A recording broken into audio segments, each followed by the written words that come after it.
नवंबर 1998 राजस्थान सूबे में विधानसभा चुनाव पूरे हो गए थे। कांग्रेस पूर्ण बहुमत के साथ सरकार बनाने का दावा पेश कर चुकी थी, लेकिन मामला मुख्यमंत्री के नाम पर अटका हुआ था, क्योंकि राजस्थान के इतिहास में पहली बार कोई जाट मुख्यमंत्री बनने के काफी नजदीक था। लेकिन दिल्ली में बैठी मैडम को कुछ और मंजूर था, लिहाजा मुख्यमंत्री की कुर्सी एक बार फिर जाटों के इतने पास आकर चली गई। आजादी से लेकर अभी तक सूबे में कई मुख्यमंत्री आए और गए, लेकिन जो कास्ट राजस्थान के सबसे इफेक्टिव कास्ट मैन गिनी जाती है, जिसकी टोटल पॉपुलेशन तकरीबन 10% है, जो सरपंच से लेकर सांसद बनती है, आखिर उसका अपना मुख्यमंत्री क्यों नहीं बना? आज के वीडियो में हम अतीत के झरोखे से सूबे के पहले असेंबली इलेक्शन 1952 से लेकर अभी तक के चुनावों की पड़ताल करेंगे और देखेंगे कि राजस्थान में अभी तक जाट नेता मुख्यमंत्री की कुर्सी तक क्यों नहीं पहुंचा है। क्या है इसके पीछे की कहानी जानेंगे आज के वीडियो में। अगर आपको वीडियो पसंद आए तो लाइक और शेयर जरूर करें। तो चलिए शुरू करते हैं।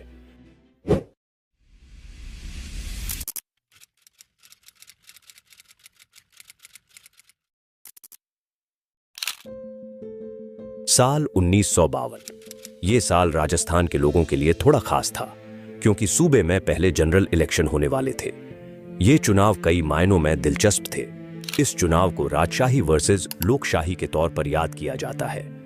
एक तरफ जय नारायण व्यास, टीकाराम पालीवाल जैसे प्रभावशाली नेता थे, तो दूसरी तरफ लोकतंत्र में अपनी जगह तलाशते रॉयल फैमिलीज के राजा।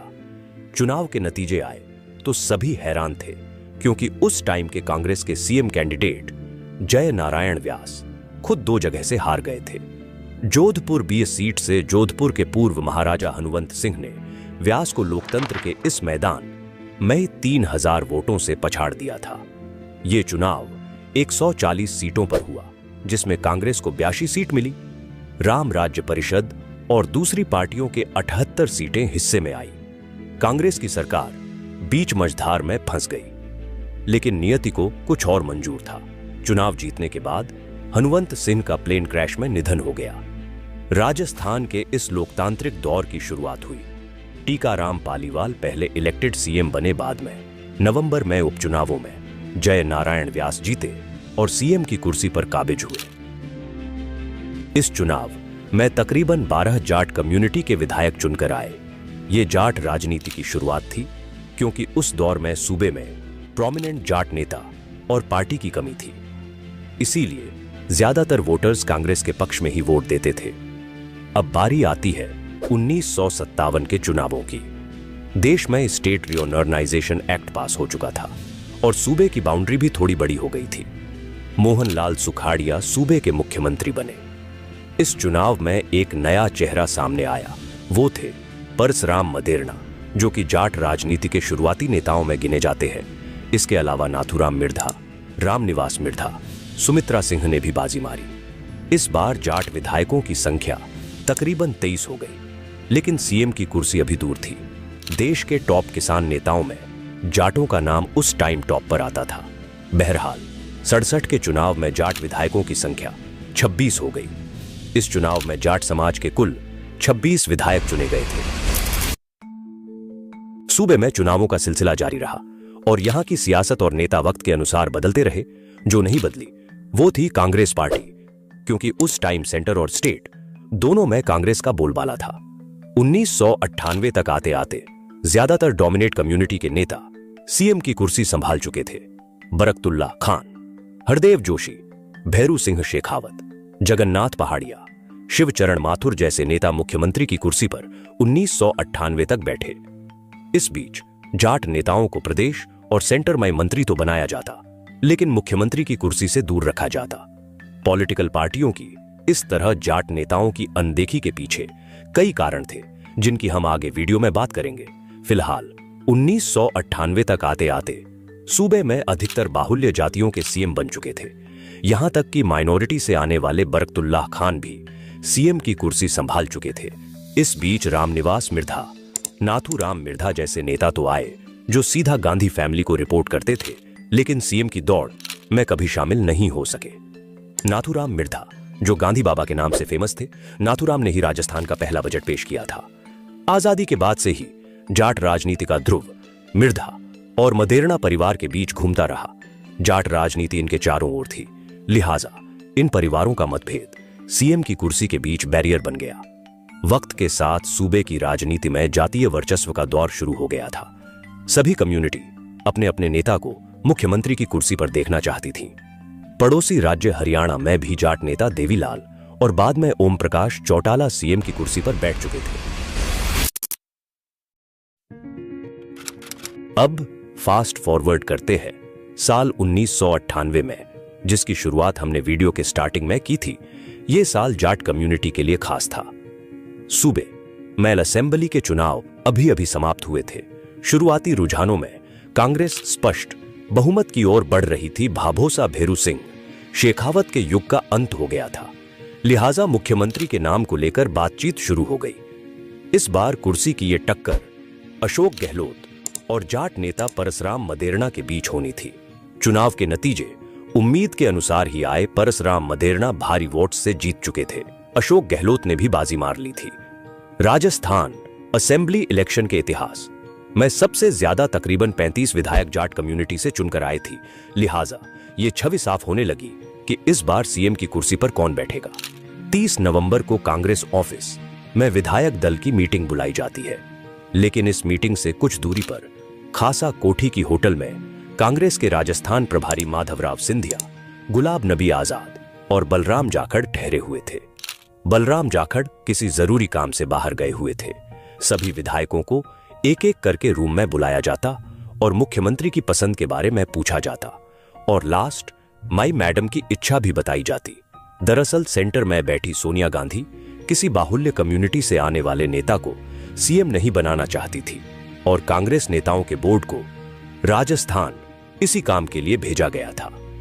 बलराम जाखड़ को अपने रिश्तेदार परसराम मदेरणा को मनाने के लिए भेजा गया था। काफी प्रयासों के बाद मदेरणा मान गए। मदेरणा को विधानसभा अध्यक्ष का लालच दिया गया था। मदेरणा ने सीएम का दावा छोड़ दिया था। मीटिंग खत्म हुई और इसके साथ जाट मुख्यमंत्री का सपना एक बार फिर धराशायी हो गया। अशोक गहलोत को मुख्यमंत्री बनाने पर सहमति बनी और परसराम मदेरणा की राजनीति पर फुल स्टॉप लग गया। आने वाला दौर अशोक गहलोत और वसुंधरा राजे जैसे हार्डकोर पॉलिटिशियन का था, जो किसी भी कीमत पर सीएम की कुर्सी नहीं छोड़ना चाहते थे।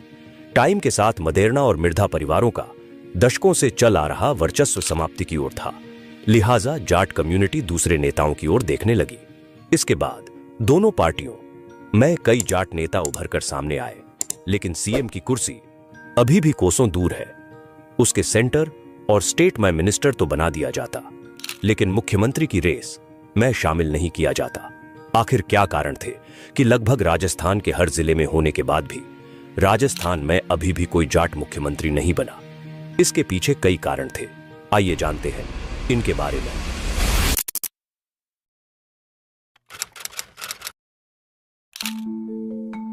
जाटों और सीएम की कुर्सी के बीच दूरी का एक कारण उनकी आपसी मनमुटाव और आंतरिक कलह भी है, और यह बात कोई नई नहीं है। परसराम मदेरणा से नाथूराम मिर्धा तक और प्रेजेंट में देखें तो हनुमान बेनीवाल और कांग्रेस नेता हरीश चौधरी के बीच की कलह। जाट नेता शुरुआत से ही एकता दिखाने में असफल रहे और यही कारण उनका सीएम की कुर्सी से दूर रहने की वजह बन गया। मिर्धा और मदेरणा परिवार आपस में एक नैरेटिव बनाकर कभी साथ नहीं आ पाए, लिहाजा राजनीतिक दलों ने इसी का फायदा उठाकर दोनों को आपस में लड़वाने का काम किया। जाट कम्युनिटी शुरुआत से ही कांग्रेस सपोर्टर रही है, इसीलिए आपको ज्यादातर जाट नेता कांग्रेस में ही दिखाई देते थे। लेकिन ये नेता गांधी फैमिली से अपनी नजदीकियां नहीं बना पाए। वहीं आरएसएस से जाट नेताओं की दूरी बीजेपी से अनदेखी का कारण बनी, लिहाजा वे सरपंच से लेकर सांसद तो बने, लेकिन मुख्यमंत्री का सपना कभी पूरा नहीं कर पाए। सभी पॉलिटिकल पार्टियां कास्ट पॉलिटिक्स के इक्वेशन को ध्यान में रखकर ऐसे किसी कास्ट के नेता को मुख्यमंत्री नहीं बनाना चाहते हैं जो उनका वोट बैंक तोड़ दे।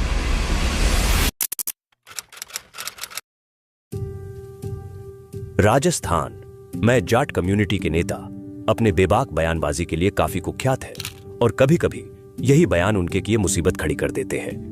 तालाब की तालाब ठाकुर की, भूख रोटी की रोटी बाजरे की बाजरा खेत का, खेत ठाकुर का, बैल ठाकुर का, हल ठाकुर का, हल की मूठ पर हथेली अपनी, फसल ठाकुर की। एक दो लोगों को कोई नाम होगा, मुझे नहीं लगता कोई लड़ाई लड़ी जाती था लोगों ने। हमारा सूरजमल को छोड़ दें, ये एक दो लोगों को छोड़ दें तो लड़ाई नहीं लड़ी। या सेटलमेंट हुए, एडजस्टमेंट हुए। शादी करने 70 किलोमीटर जब सेना आती थी ना मुगलों की, तो 70 किलोमीटर पहले चले जाते, बोले यहाँ मत आना, बेटी लेके वहीं आ रहा है, वहीं रुक जाओ। जहाँ वीर हुए उनका हम भी सम्मान करते हैं, लेकिन वीरता के नाम पे कोई दारू पी के पड़ के मर गया तो उसी को आपने बड़ा वीर करके घोषित कर। ये बयान उनकी कम्युनिटी के वोटर्स को तो खुश कर देते हैं, लेकिन दूसरी कम्युनिटी के लोगों के लिए ये किसी पर्सनल अटैक से कम नहीं होते। लिहाजा दूसरी कम्युनिटी उन्हें अपने नेता मानने से हिचकिचाती है और पॉलिटिकल पार्टियां इन्हीं को ध्यान में रखकर सीएम फेस डिसाइड करती है कि वो कैंडिडेट सभी कम्युनिटी में एक्सेप्टेबल हो। इस बात का एग्जाम्पल आप हनुमान बेनीवाल के भाषणों में देख सकते हो, जो कभी कभी विवादित बयान की लिस्ट में आ जाते हैं। राजस्थान में अक्सर राजपूत और जाट कम्युनिटी के बीच वर्चस्व की जंग देखने को मिलती है। लिहाजा पॉलिटिकल पार्टियां एक कास्ट के नेता को सीएम बनाकर दूसरी कम्युनिटी की नाराजगी मोल नहीं लेना चाहती है। आज की बात करें तभी भी जाट कम्युनिटी और सीएम की कुर्सी की दूरी कम नहीं हुई है। हनुमान बेनीवाल प्रेजेंट माई जाट कम्युनिटी के फेस के रूप में नजर आते हैं, लेकिन बिना किसी पॉलिटिकल आइडियोलॉजी के अपनी पार्टी बनाकर सीएम की कुर्सी तक पहुंचना मुश्किल है। वहीं बीजेपी से देखें तो सतीश पूनिया जैसे जाट नेता सीएम फेस की लिस्ट में ऊपर दिखते हैं, लेकिन आरएसएस से दूरी कई बार बीच में आ जाती है। इसका ताजा एग्जाम्पल हमें 2023 में देखने को मिला, जब आरएसएस के करीबी और पहली बार विधायक बने भजनलाल शर्मा सीधा मुख्यमंत्री बन गए। कांग्रेस से भी गोविंद सिंह डोटासरा जैसे हार्डकोर पॉलिटिशियन सीएम की लिस्ट में शामिल है। 2018 में जब हनुमान बेनीवाल ने बीजेपी से अलग होकर जयपुर में लाखों समर्थकों के साथ नई पार्टी राष्ट्रीय लोकतांत्रिक पार्टी का ऐलान किया, तो जाट कम्युनिटी के लोग एक बार फिर सीएम की कुर्सी की तरफ देखने लगे। अब बारी आती है 2018 के चुनावों की। आरएलपी जाट मेजॉरिटी सीटों पर अपने कैंडिडेट खड़े करती है। हनुमान बेनीवाल की यह पार्टी उम्मीद से कई बेहतर परफॉर्म करती है और 3 सीटें जीतने में कामयाब हो जाती है। इसी के साथ सूबे में थर्ड फ्रंट का उदय होता है, लेकिन 2023 के इलेक्शन में यह सपना फिर बिखर जाता है, क्योंकि इस बार आरएलपी सिर्फ अपना किला खिमसर मुश्किल से बचा पाती है, लेकिन उपचुनाव में वो किला भी निस्तेनाबूद हो जाता है। बहरहाल आने वाले चुनावों में देखने लायक बात होगी कि क्या हमें जाट मुख्यमंत्री देखने को मिलता है या नहीं। आपका क्या विचार है इस मुद्दे पर हमें कमेंट करके जरूर बताएं, और वीडियो पसंद आया हो तो लाइक और शेयर जरूर करें अपने दोस्तों के साथ। मिलते हैं किसी नए वीडियो में, तब तक के लिए शुक्रिया।